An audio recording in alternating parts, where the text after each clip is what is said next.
Happy Monday, team. Just wanted to jump on and talk a little bit about two of the main focus points for nutrition when you're working on your health and fitness.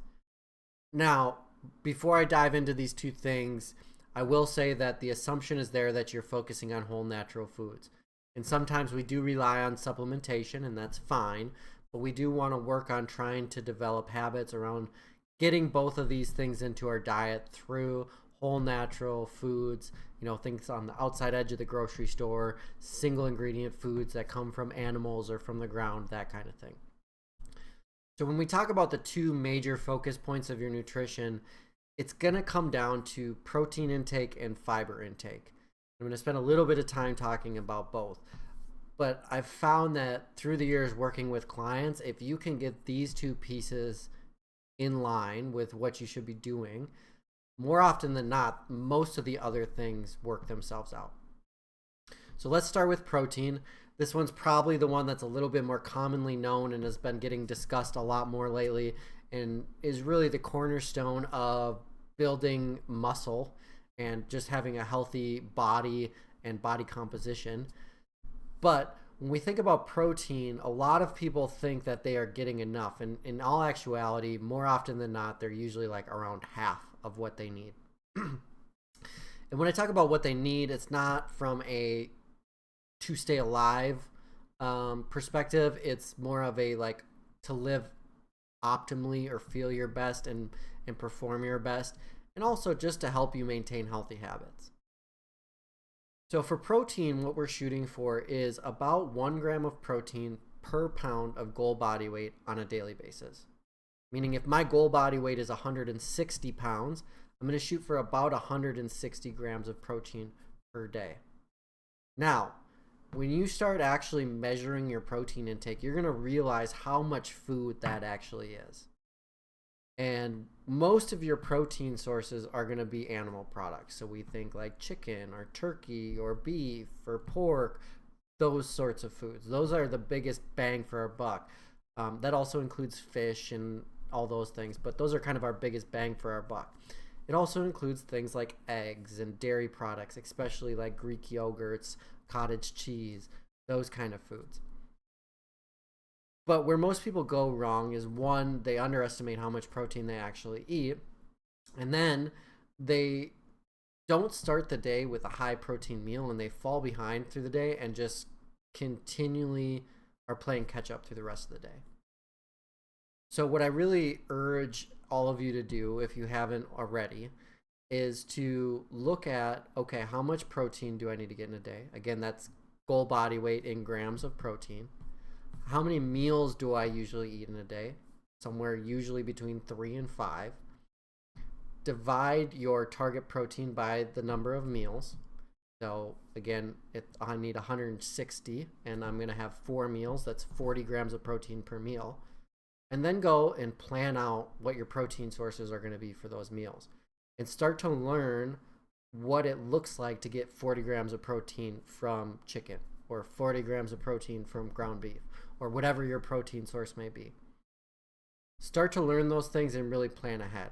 And I even recommend sometimes trying to front load even a little bit more and maybe do 50 or 60 grams on breakfast. And that way you're ahead going into the rest of your meals.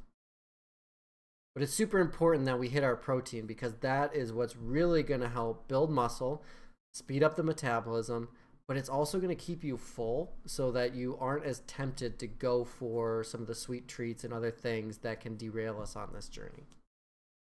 Now, the secondary thing that you want to focus on, and I would say it's equally as important, it's just the second thing that I'm talking about, is your fiber intake.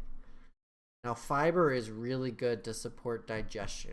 And it has a lot of other health benefits, but especially as we bring up protein, a lot of times we start to notice different digestion problems. Bloating can be very common, especially if you bring your protein up very quickly, things like that.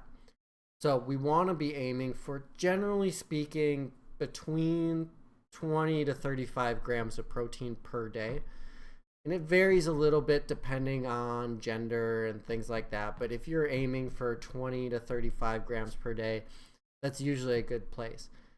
And one of the biggest indicators is if you're getting good enough protein is if you are having a healthy bowel movement once or more a day.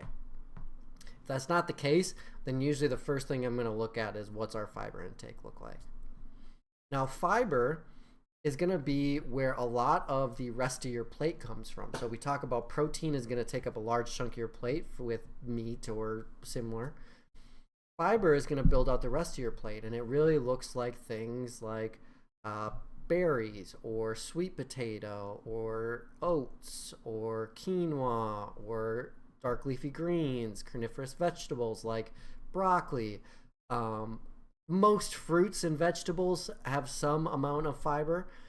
But again, when you start tracking, you're going to be surprised at how much food it actually takes to get to 20 to 35 grams of fiber. Another kind of hack that I'll use with people is chia seeds, because it's really easy to mix into a smoothie or yogurt or something and is super dense in fiber. But if you can get your protein and you can get your fiber, more often than not, you are not going to be hungry for a lot of the other quote unquote junk foods that tend to derail us.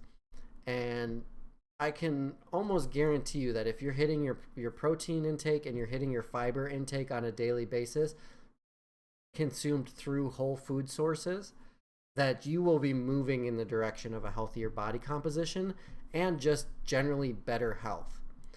So again, focusing on protein to support the muscle, to support a healthy metabolism, focusing on fiber to support digestion so that we can absorb the nutrients that we're eating and intaking.